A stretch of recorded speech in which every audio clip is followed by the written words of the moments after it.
Okay, welcome everybody to our second edition of the IJP Global Fellows Talk. As part of the series, our new series, Reset Germany, What Follows After the Merkel Era, the Global Fellows Talk looks ahead. I'm Marco Vollmer, I'm member of the board of the International Journalist Programs IJP, heading the exchange program with the Southern African countries. And I'm happy and proud, together with my colleague Vasilios Theodosiou, to host this brand new global series. Hello, I'm Vasilios Theodosiou. I'm the head of IJP's UK and Northern European program. Welcome to all of you wherever you are in the world. Our topic today is what to expect from the new government. Are we all waiting at the traffic lights at this point? That has been a kind of interesting start for the new government that was appointed 2 months ago. Problems with Russia and Ukraine, problems with Corona, of course. The inflation is skyrocketing high.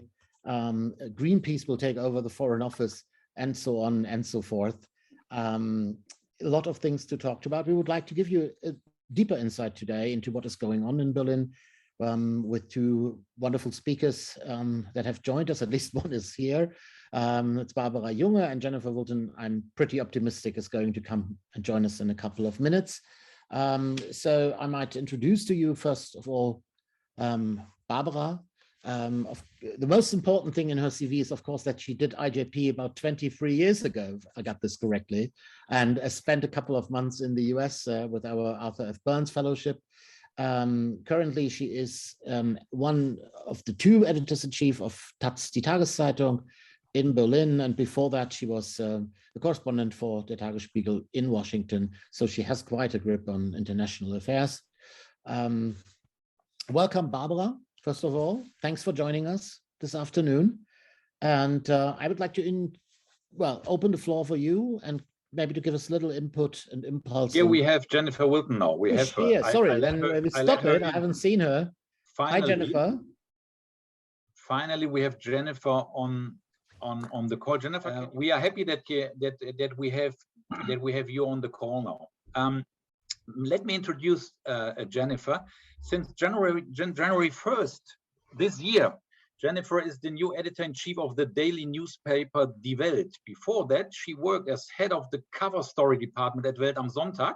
She studied in Berlin, Münster, and Madrid, and wrote for the Berlin Tagesspiegel, later for the Frankfurter Allgemeine Zeitung, Die Zeit and Spiegel, before joining Axel Springer in 2006. After a traineeship, she became an editor at Welt, Berliner Morgenpost, and from 2012, she built up the cover story / digital storytelling department at Welt, and then headed the investigation and reportage department until 2018.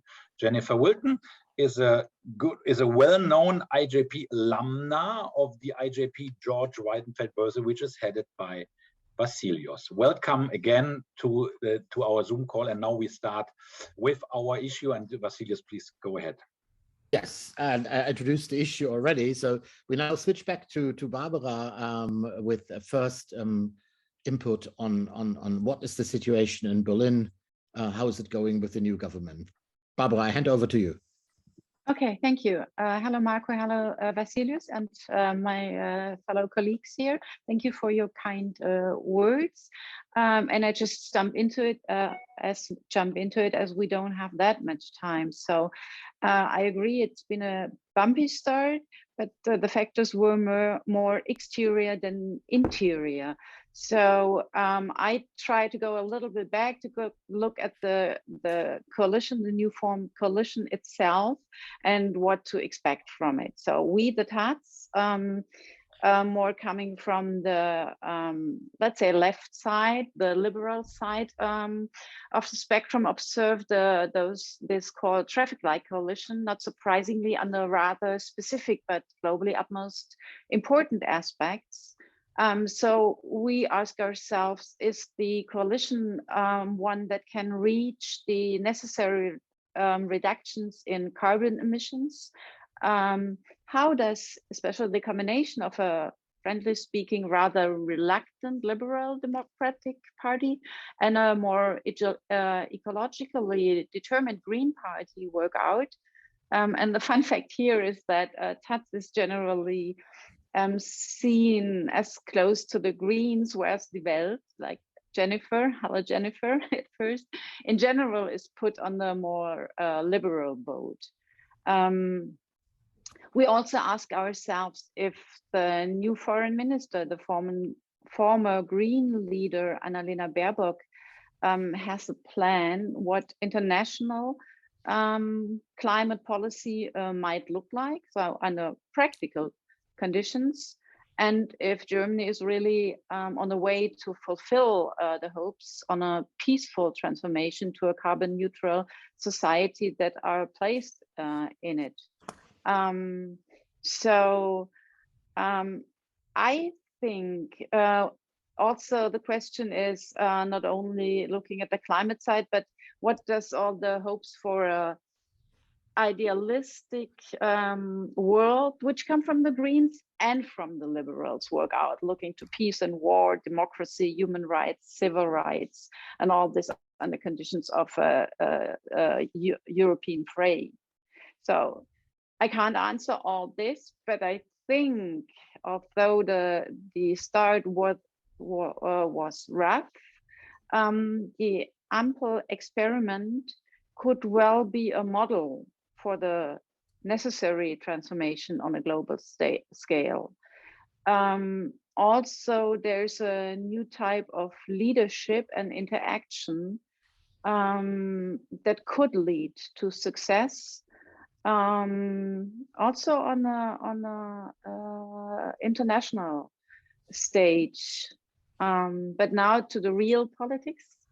The new chancellor, Olaf Scholz, is deeply rooted in reality, in real politics, in realistic politics. So he has two partners which come from different sides on still kind of idealistic motives, but he's the center of this coalition.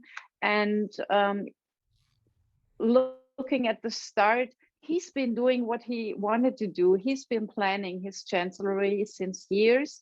And opposite to some comments, I see this machine of a guy really working on his agenda.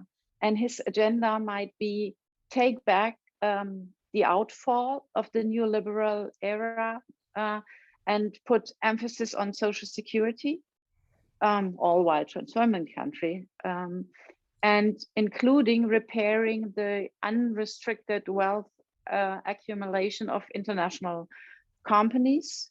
Sure, he's testing the path to carbon neutrality and taking this into an initiative on a global scale, which he already did. And as the coalition is a rather specific combination of the two parties, having an emphasis really on civil and human rights, foreign policies is to be expected with a pivot on those values, which brings, interestingly, me and Jennifer together in the end, because there are shared values. And I thought that could be a nice way to give to you, Jennifer. Okay. Yeah, I would just take over without interference of the IJP, I think. Yeah, I would say it's like nearly a commonplace to say, in Germany at least, after the first few weeks or even months of new government, that they seem to have a failed start, that is a false start. And I actually think that is never true or always. Because normally at this point you can see a few patterns, mainly how and if a coalition works together, so the parties work together. But there's still a lot of sorting out in general going on. You certainly know ideas and ideals, but then the choking with reality begins. And I think there has been quite a lot of reality for our new coalition in Germany now. Having said this, I think that even the drop in opinion polls we observe at the moment, to me, is not so much news. Like it's just a momentaneous finding, and it has a lot to do also with the situation we are all in, that is with the COVID situation. I think there was a lot of hope that the new government would put an end to the often chaotic and in the last year also quite transparent and bad communicated COVID politics of the old government. And this hope has certainly been quickly and profoundly disappointed. And I think that is a real crucial point for a lot of people, and it's a crucial point for the public as well. And alone, it's also a point where the different parties in this very new coalition have a lot of moments of non-agreement. But talking more in general, the traffic light coalition had set herself quite ambitious goals, I think. I think the coalition agreement is titled Mehr Fortschritt wagen, that is there to make more progress. And of course, everybody thinks, or it was even meant to be progress in central policy areas like climate and environmental policy or migration and welfare.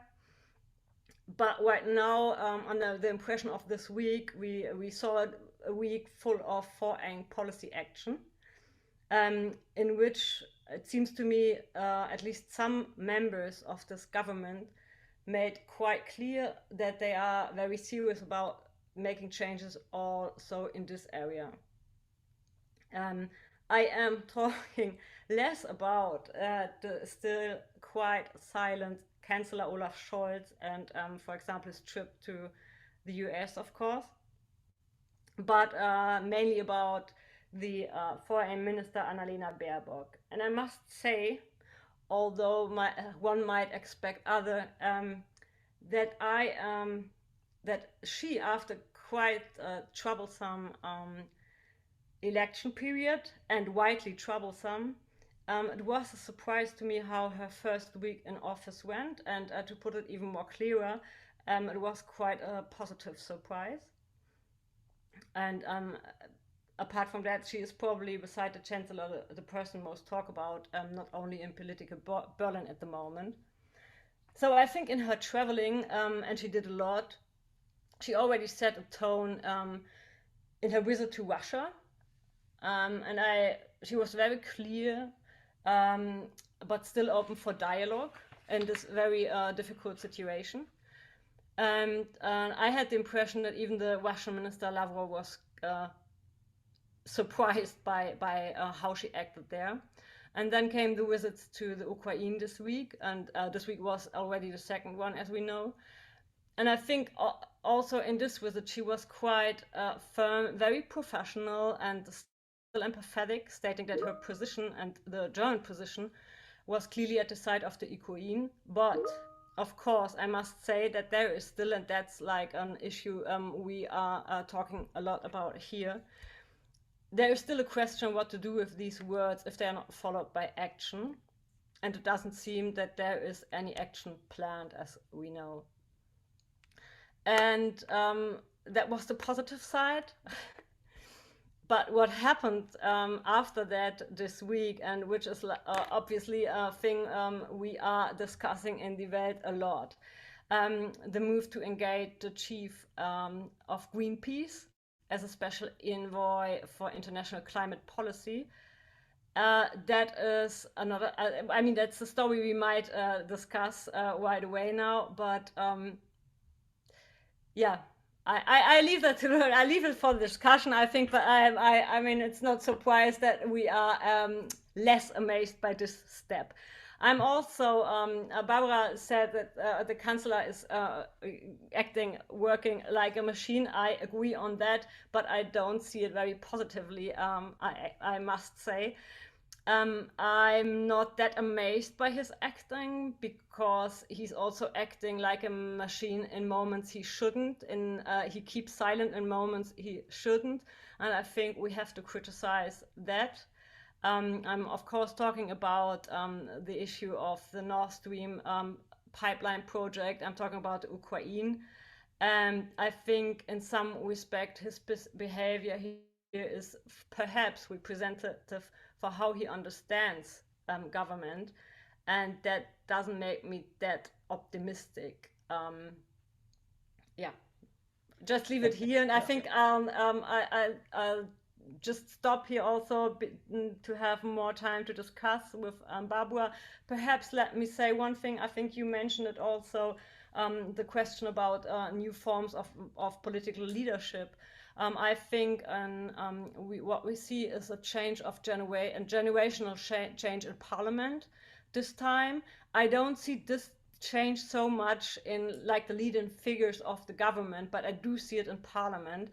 And perhaps that's also a point we could discuss, because yeah, I think the government, besides Anna-Lena Baerbock and perhaps one or the other minister, the main figures are still more or less represent of an old way to make politics. But yeah, I leave this open to discussion as well.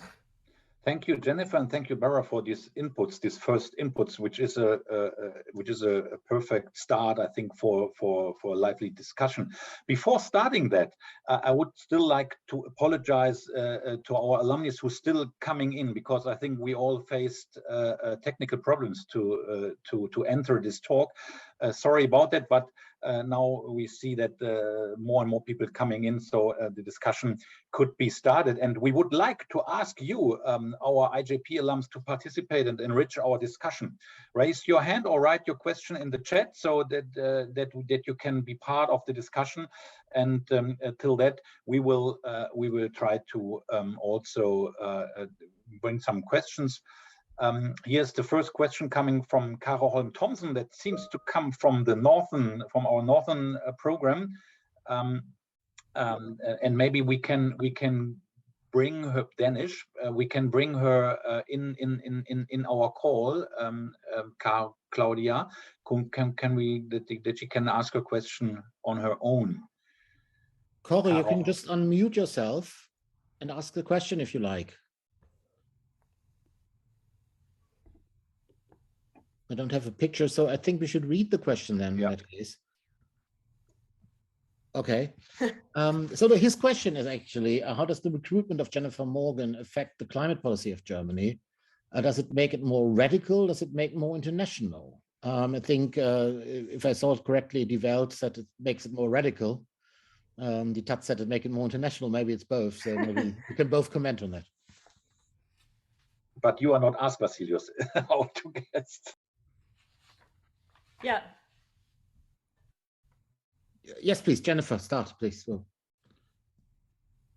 you want me to start, Barbara? Yeah. I thought about okay. Well, I mean, as I said, we see it quite critical, because for us, or I mean, for us, it's obvious that she, from Greenpeace, is like a lobby organization. So she worked as an activist to this point, and I do think that it's difficult for German public, or perhaps it's difficult to see that she could have her focus on international climate problems and not on German problems, to put it some way. So I mean, in the moment where you have to make politics and have to weigh one against the other, you have to take decisions. And if she is, well, she's at the top, I think they also pronounced it like that she's now in the lead of German climate policy. That could certainly be a problem.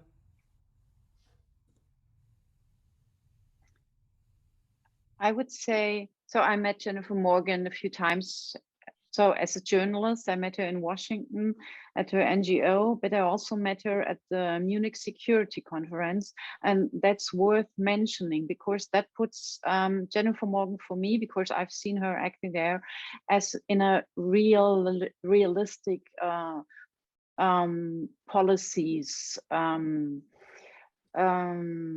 view. So she's no radical activist, and without taking into account what the rest of the world does look like, how this the development that is going on in other countries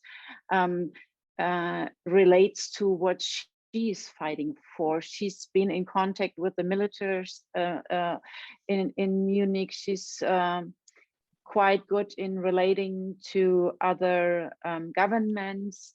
So I don't really see her as such a radical figure. So that's for one. Sure, she comes from a quite radical side, but I think she can cope with what is asked in the ministry, especially. As she has been living in Germany for a long time, and she's been living in Germany before she was in Washington, she knows the country quite well. I know that she's good connected in the German climate movement, NGOs and others. So I think she brings both to the job. So the German angle and the international angle, plus she's based in the real world, I would say. So 3 factors that you can count for her. I'm not sure if Annalena Baerbock will be so glad to see her acting and perhaps being more present on this issue than herself, because it's a long time activist and I would say politician, to be honest. To bring in her as a lobbyist, that has been discussed. It has been discussed in our paper as well. We always mention that there are other lobbyists brought into the government from other parts of society, so more on the banker side. You can ask if the one and the other is not the best move, but at least you can't just focus on her brought into the foreign ministry, I would say. Did I answer the question? I have to read it again. I think that answered the question quite well. And a follow-up question to Barbara Junge is here: can Morgan be a way for Germany to affect the US more directly? Yes and no. She's connected there as well. She knows what's going on in the country. Yes, that's helpful. On the other hand, I don't know if you've seen the interview with John Podesta, who is claiming that Biden knows where to go on this issue. He's restrained from this one senator of his own party, so from the Republicans as well, sure, but to do what is necessary.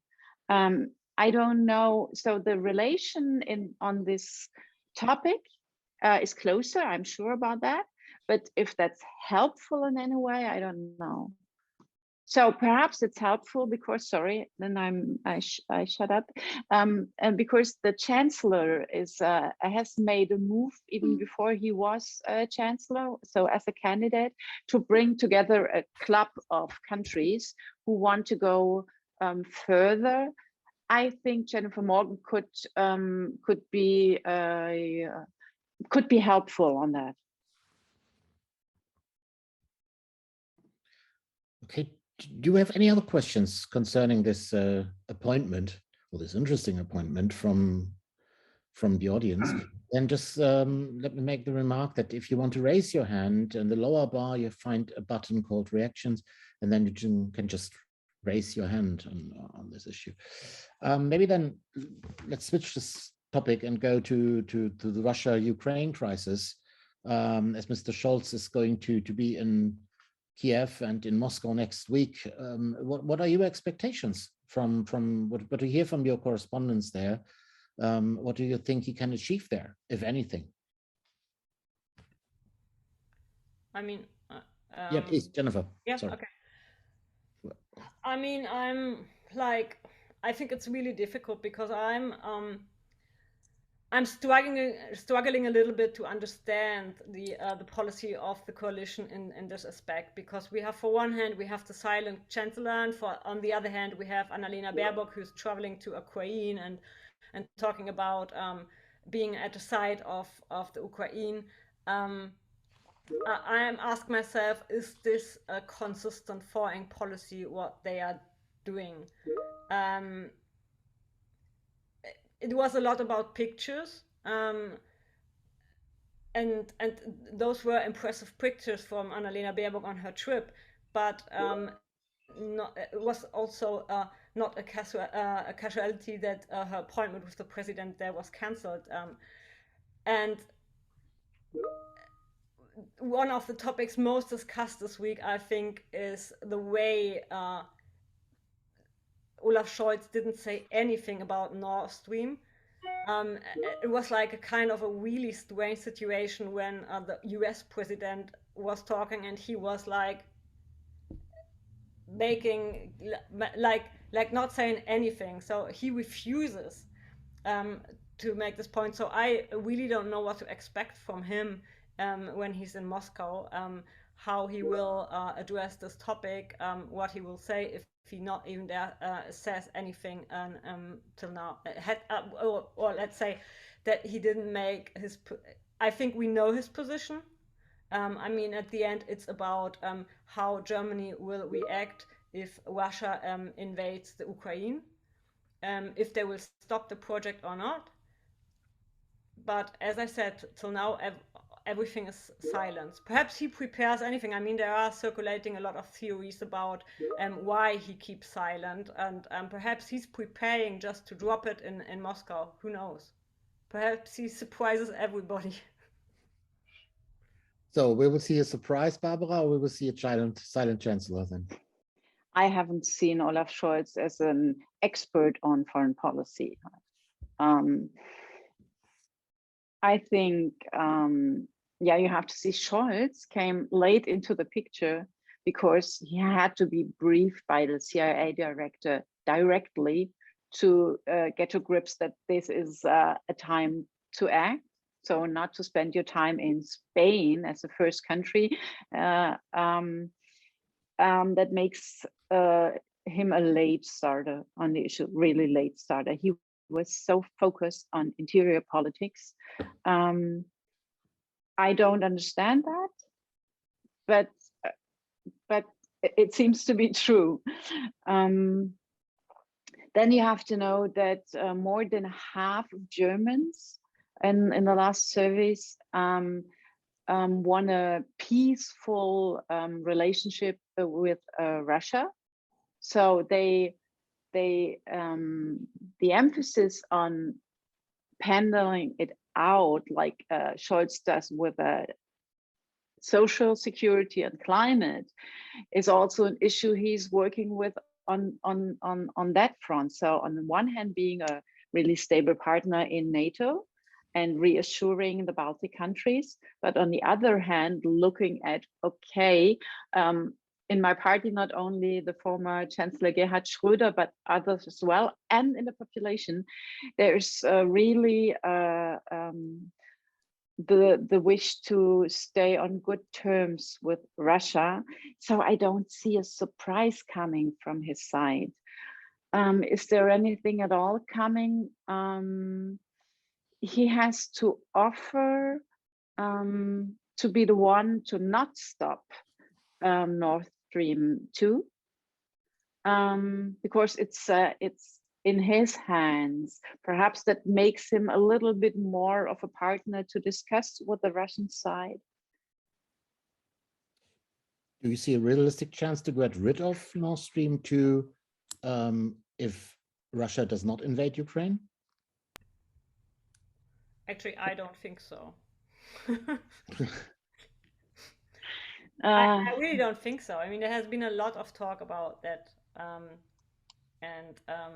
yeah, as Barbara said, it's a domestic party. It's domestic party politics for Scholz. There are many pipeline advocates in his party and in the public, and yeah, I'm wondering about if there's a diplomatic tactic behind his silence. And there are also debates about legal concerns, I think, if it's a regular decision or if it could interfere politically. Yeah, but yeah. I would like to answer as well, but I have a dog barking in the background. Wait a second. That was Putin. His name is Vladimir. The dog is anyway. Yeah, I think. Oh, sorry. I have to.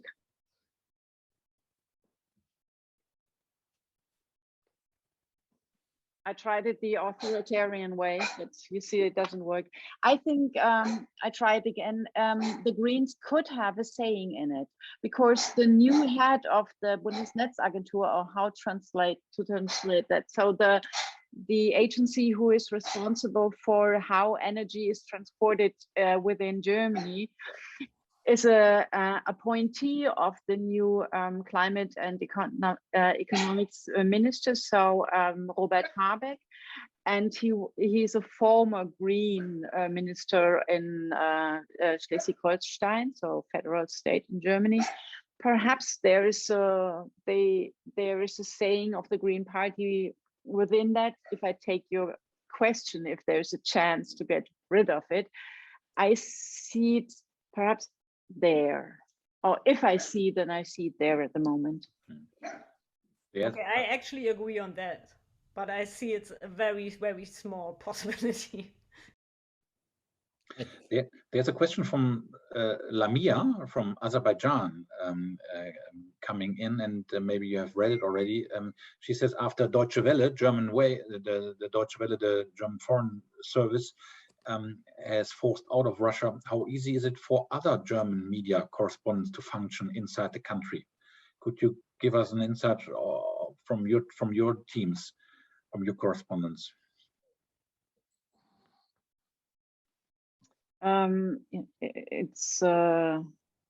It's not easy. It's not become easier, and it's getting worse.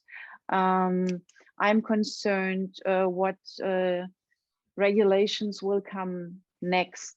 At this point, they just have to obey whatever regulations come in, and then they can work within the boundaries that we all know. But I don't think that's the end of what's restraining them from doing their job.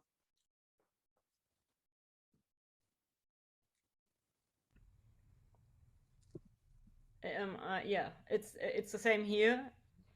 Still, I'm at this moment, our correspondent can do his job. We are, but of course we are in constant. We are thinking about what is dangerous for him, what is not dangerous for him, and also it is an issue. I think newspapers, and we do discuss with colleagues from other newspapers, and we have to discuss as media in general in Germany, but also internationally, how to handle this. Kara has another question on the Russia story, so to say, and when we all know that in the Social Democratic, in the governmental party of Olaf Scholz, there has been a meeting between the old former Chancellor Schröder and so to say the big shots of the government of the Social Democrats at the moment. What is your take on that, Barbara and Jennifer? Like, how would you describe still the influence of the former Chancellor Gerhard Schröder, who is, as we all know, very close to Vladimir Putin?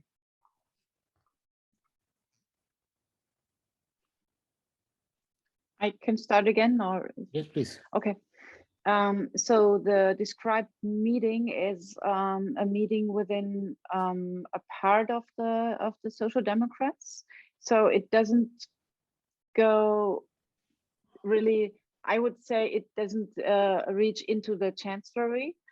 And the new leadership of the Social Democrats try to distance themselves from Schröder, not only because they don't align with his positions, but also because they have to build up their own leadership, so their own legacy, their own generation. So I think sure, there is a part of the Social Democratic Party, as I described, from the population as a whole, who wish to be close or not estranged from Russia. But I think as the new leadership is building their own stand on that, it's stable, and also Gerhard Schröder taking on one position after the other. So the fourth now within the Kreml reach, he is discrediting himself more and more and more. I think the part of Social Democrats who stand behind him will decline. Jennifer?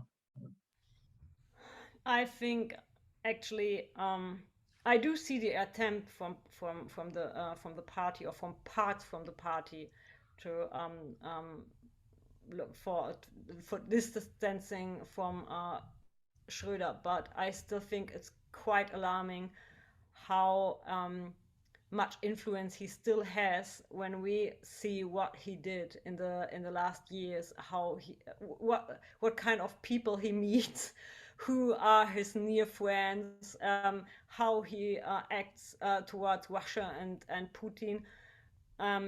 I can't say other than I think it's quite alarming that not everybody in the Social Democratic Party says that's the limit. And he seems to be still like kind of a father figure, or I don't know whatever. Or what is even worse, the people following him are the same opinion, which I personally don't think, but still, I think he has still a lot of influence compared with what we've seen him doing in the last few years already. But it's not only a question of the old party. To be honest, we still have to deal with two different upbringings. So in the East and the West, it's not all gone. So if you see what or who is closer to his position, like Manuela Schwesig, for example, and her predecessor, it's still also an issue how with what kind of picture of Russia you just grew up, I think. And we still have to discuss this within the German population. It's not all the same now. Yeah, I totally agree on that. So we have to find a point where we disagree. We come from Taz and Welt. Maybe another question concerning the Russia issue. We have talked a lot and made a lot of jokes about the export of 5,000 helmets to Ukraine as a substantial help for the. What do you think about the weapon export question here? And should Germany do more about that? Is that okay? What the government does? Would a different government done differently? I mean, as I said before, I thought it was like a little bit difficult seeing this picture from Annalena Baerbock in the Ukraine, which I thought were good pictures, and I think she did a good job. But still, like for the Ukrainian people, it's not enough, and everybody there is well, negatively amazed by how Germany is acting. We actually here at Die Welt, we argued quite a few times for we said quite a few times how ridiculous this 5,000 helmet thing is, how ridiculous it is to even act as if that would be any help, that we should help also with weapons, but that's not the only thing we argued there are parts, even here at the Welt, who say it's not a good idea to send weapons. And I mean, what Olaf Scholz, what the government, the actual government does is the same what the government before did in those questions. And the argument is always the same. Germany shouldn't take part in sending weapons in some kind of armed conflicts. Armed conflicts, yeah, and or wars. yeah, referring to German history, of course.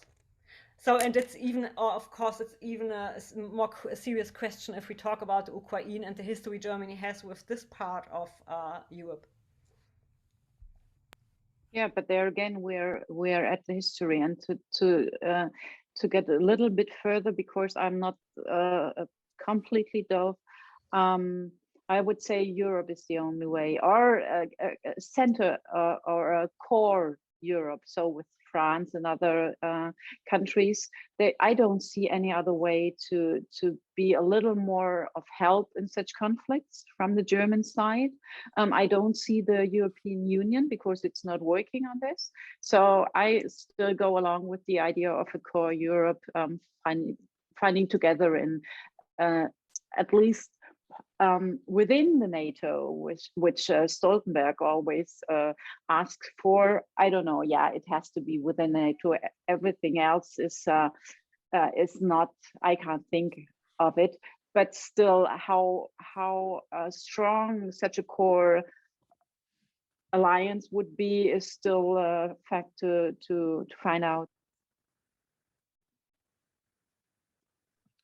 Thank you. No, we have another question from Martina, from our colleague from the Asian program. The head of our Asian director of our Asian program, Martina Jons, asked the question: would Europe or the new government be able to convince the EU to become a more visible and independent from the US side, a partner for Asia and the Indo-Pacific regions and policy strategies? What is your opinion on that?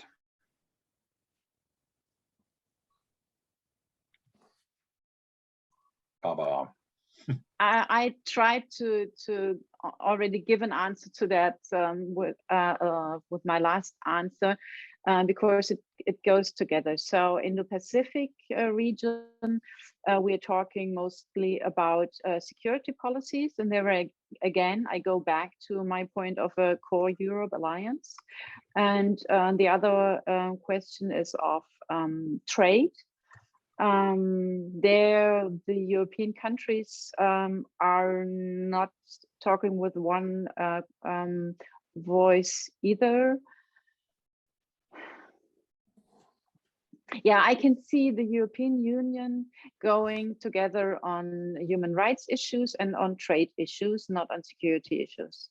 And that would be a good thing.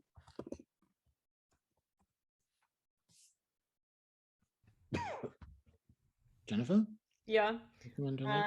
Getting closer to the question asked, till now I don't really see Germany playing the role to convince Europe to become even more visible, or start tackling the security question. I think if you have a deep look into the coalition agreement, you could interpret it in some points as if they would like to. Yeah, so, but till now I don't see a lot of moves, but I mean, they're just started, so I would give them a chance, and I see that it is an issue, and you can see, if you want to science, that they will tackle these questions. I disagree. I really disagree, because the UK broke out. So who is there in Europe still to form a coalition? So there's France and Germany as the strongest partners. Italy is struggling again with incoming inflation, with a really hard difficulties on the financial side. So, and then you have intertwined companies on the security level. Perhaps it won't be the loudest voice, but in the background, perhaps one of the strongest, one of the two strongest.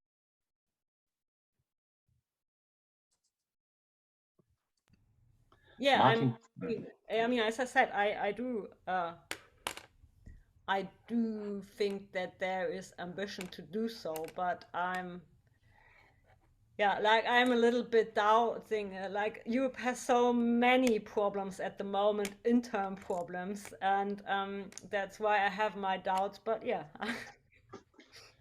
Martin Torino asked a question about the FDP, the FDP, the Liberal Party, and how is the relation from your point of view with this partner? And I would add one other question, if you don't mind, namely, what would you say in one word about the new opposition party, the Christian Democratic Union? How do they have started in the new legislature from your point of view? So maybe Barbara, you start again. Yeah, what an awful start. So from the beginning, so a party falling apart in all visibility. It was more like a drama evolving, and now they elected a historic figure as their leader. I still can't really believe it when I see it. I would say they have some months or years to put themselves together again. They're not at that point. Talking about the opposition party, not the CDU, and now so the CDU. Sorry, I was sure. going to your last question, and the FDP is interesting. That's what I mentioned earlier. So the Greens and the FDP are kind of opposite, but they come together on other ends. And also, if you look at the dynamics inside the coalition, it's so interesting. Who can form the strongest bond with the FDP, with Olaf Scholz? So it's also a question of personality. Who is the one? So it's like siblings fighting. Yes, we only have a couple of more minutes. I just want to bring up the last issue. Okay. I just wanted to say one thing about the FDP. I think for sorry. The FDP seemed in the last 2 weeks to notice that that they are a little bit opposed and about the Corona politics and talking about freedom and nodes and so on. It seems to come as a surprise to them that the Greens and that they have, for example, a Minister of Public Health that is like quite opposite to them. But the other thing is, for example, things we are not talking that much at the moment about is like, for example, the Minister of Justice, who announced very quickly his first project, and this is like something on the core of where the parties meet. He, for example, announced to get rid of the law of the abortion law in Germany, and those are, for example, areas where the parties do meet in a very productive way.